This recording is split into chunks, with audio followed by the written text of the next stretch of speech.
Hello mga kabayan, kumusta po kayong lahat? Magandang buhay at welcome po muli sa aking YouTube channel, Annalisa Reality Vlog.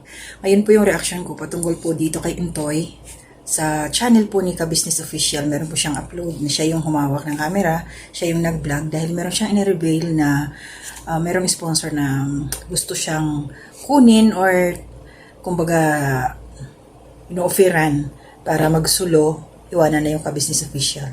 So, meron sinabi kasi dito si Intoy na nagustuhan ko. After nung nagsalita si Kagwang, si ba yung bago? Nakalimutan ko yung pangalan, yung bagong pasok. Si Stong, yung bagong pasok, hindi pala, yung bagong balik. Yan, so, bago ko ituloy yun, kasi gusto kong pakinggan natin kung ano yung mga sinabi ni Intoy dito, dahil ito yung bibigyan ko ng reaction. Of course, salamatan ko muna kayong lahat, to my new subscribers. Maraming salamat po sa patuloy na suporta ninyo sa akin. I think nasa 3,355 kung hindi po ako nagkakamali. And yung mga silent viewers, salamat. Mga nagla-like, nagko-comment at nagsishare po. Thank you so much. At support po natin ang ating pinuno, Ka-Business Official, Baba Dance TV, and Ka-Business Family. At lahat po ng mga kagwangs na alam ko naman mga kilala nyo na sila. Pero para po doon sa mga bago, itatry ko po mamaya na i-attach yung kanilang mga pangalan kung sino-sino sila. At shoutout ko rin po yung aking mga kasamahan, mga reactors. God willing, sa bandang hulihan, pag hindi ako makalimot, sabay ganun eh. So ito na, gusto kong pakinggan muna natin to. Yung sinabi ni Intoy. Kasi nagsasalita pa rito si ang ginawa nilang example kasi si Kagwang Stong, kasi nga siya yung naka-experience dati na sinulot na ng sponsor tapos pinabayaan na, kumbaga iniwan na, nakahang up. Mabuti na lang at ayun, nakabalik ulit siya sa Ka-Business Official. So pakinggan po natin yung sinabi ni Intoy dito. Sabi ko na mabulusok ako, hindi ko alam mag-aabang lang para sa kuya ko, para yakapin ako muna. Sobrang pasasalamat, yung salitang salamat, hindi walang may kukumparang salita para magpasalamat ako kay kuya, kaya sobrang. So yun mga business, alam na natin yung muli mga business na ko sa inyo, nag-uusap kami sa inyo. Huwag niyo po kaming bubuwagin kasi mahirap humanap ng gantong pamilya, mahirap mga business. So ayan po, una nakiusap si Intoy na wag daw silang bubuwagin kasi nga mahirap makahanap ng ganyang pamilya katulad nila Pinuno Ka-Business. Para doon sa sinabi niya na wag bubuwagin, sa totoo lang Intoy, nasa kanya-kanyang paninindigan. Lahat kayo ng mga kagwangs, yung mga kasamahan mo, manindigan kayo na kahit offeran pa kayo ng napakalaking halaga para lang talikuran yung Ka-Business Official, talagang panghawakan ninyo na hindi nyo yung gagawin. Kasi tama nga naman, yung mga ganyan nag-o-offer ng mga para lang kumbaga, yun nga, sabi mo nga, mabuwag, hindi yung pang matagalan eh. Sa umpisa lang yan. So parang gusto lang talagang sirain ng Ka-Business na parang ikatutuwa nila kung magkahiwa-hiwalay kayo dahil alam nilang solido na kayo dyan, yung unity ninyo, para na talaga kayong tunay na magkakadugo, magkakapamilya. Kaya, ayan, may mga nang-aaswang, nang wawakwak. Diba? So, yun. Sa lahat ng mga kagwangs, huwag kayong yung temptation. Kahit milyon-milyon pa yung i-offer sa inyo, walang katumbas na halaga yung pagmamahal sa inyo ng Ka-Business Family. Kung paano nila kayo tratuhin kahit hindi kayo kadugo. So tuloy po natin yung sinabi ni Intoy. Iba yung epekto, hindi lang Kasi hindi sa pag-aano mga business, wala na para sa akin wala na akong mahanap na pamilya na ganito. Wala na tunay na magmamahal sa amin. Hindi kami kadugo. Hindi nga unang punta ko rito sa akin, hindi nga ako nila kilala, pero pagmamahal, di ba? Naipadama nila sa akin. So, yun lang. Huwag niyo po kaming bubuwagin mga business, parang hawa niyo na. Kasi mahirap na pamahal na ang bawat isa sa amin. Pakituyo lang mga business. Mahalin nyo kami para sa ikabubuti namin, hindi yung mahalin nyo kami para mapariwara kami. Yun mga kababayan, yung sinabi ni Intoy. Yun yung mahalin nyo kami sa ikabubuti namin, hindi yung mamahalin nyo kami para mapariwara sila. Yun ang inano ni Intoy.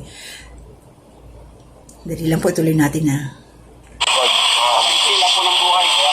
Mas piliin natin maging masaya. Opo.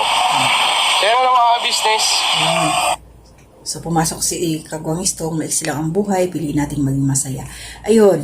So, ito na yung reaction ko dito, Yun yung mga nagwawakwak nga kay Intoy na gusto silang sponsoran para iwanan yung ka-business.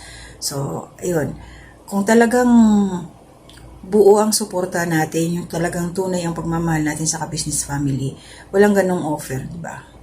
Maging masaya tayo, nakikita natin na intact sila, nagkakasundo-sundo, kahit hindi sila magkakadugo. Ayan, masaya ang ka-business family, nagbabalik na, mayroong mga bumalik na, yung dati si Istong.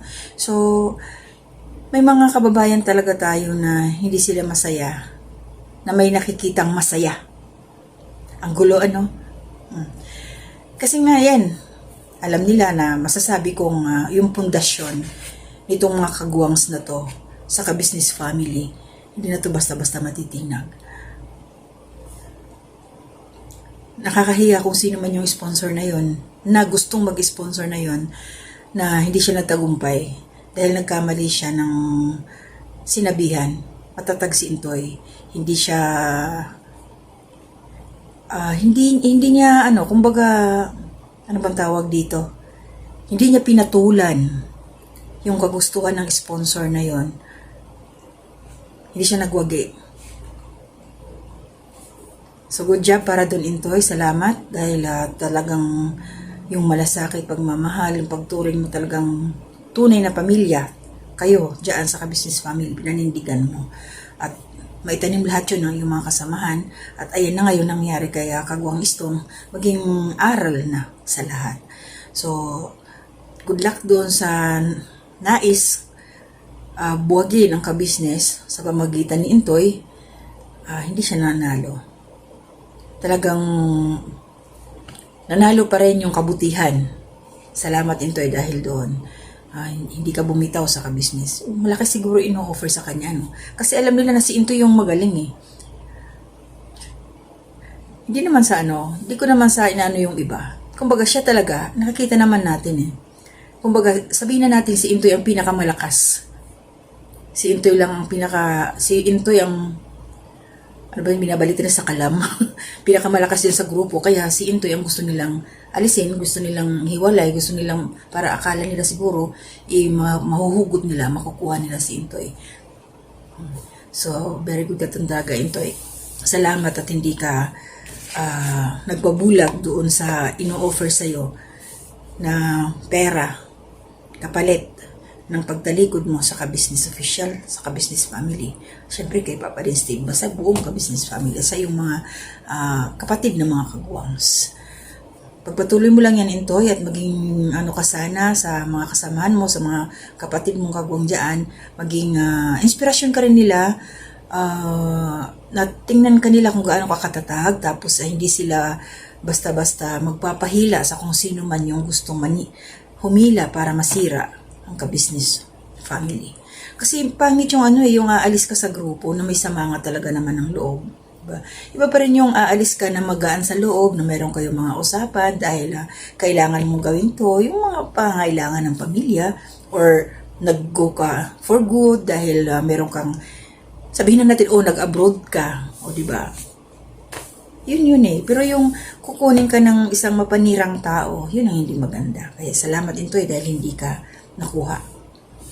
Diba? So yun lang po yung aking reaction. Maraming salamat po at shout out sa aking mga kasama mga reactors, Anime Reactors TV, Taong Gala, Ma'am Fleurs Channel, Kalingap Turak, Alminda Mix Vlog, Katangay PLC, and MK Inday Ukray. Kabayan Taong Gala, nabanggit ko ba? Baka nagdoble na, pero okay lang. Hindi ako sure. Mahirap yung kakaedad na, hindi makalimutin. At shout out po sa ating mga kagwangs. Ayan. Ang una, hindi pala una. Alternate na to kasi walang senior dito, pare-parehas, pantay-pantay. Pero shout out po kay Kagwang Burnok Official, Kagwang Buknoy Official, Kagwang Bugi Official, Kagwang Bay Papaya Official, Kagwang Intoy Official, Kagwang sino pa ba, Buknoy, Bugi, Bong Official. Ito si Bong, nakakalimutan ko palagi. And ang ating mga junior kagwang, sila Kagwang Kenneth, Kagwang si Cyclops, hindi pa nakikita. and si Kagwang J. Tama ba ako? Madami na kasi. At si Kagwang Istong pala, welcome back, Kagwang Istong Official, at si Kagwang Damulag Official. So yun po, suportahan po natin sila. At happy-happy lang. Bawal lang mga negatibo mag-isip. Enjoy natin. Life is short. Diba? So, syempre, Ate Marilyn, good morning. Hello po, kumusta kayo? Kabayan Jessie Lucas, kabayan Jose Pascual, Ate Sara, Ate M, hello po. Ma'am Maria Luisa Cartelaba, at saka si Ma'am Jessica, good morning po. Sa aking pinsan, World's Tradition, kumusta day? Kabayan Julia Pardalis Vlog, Ate Ninette, hello. At saka si Ma'am Marilyn Cabanilla, kumusta po kayo? Ma'am Erlinda Navarrete, kumusta po? Ang shoutout din po kay Ma'am Telma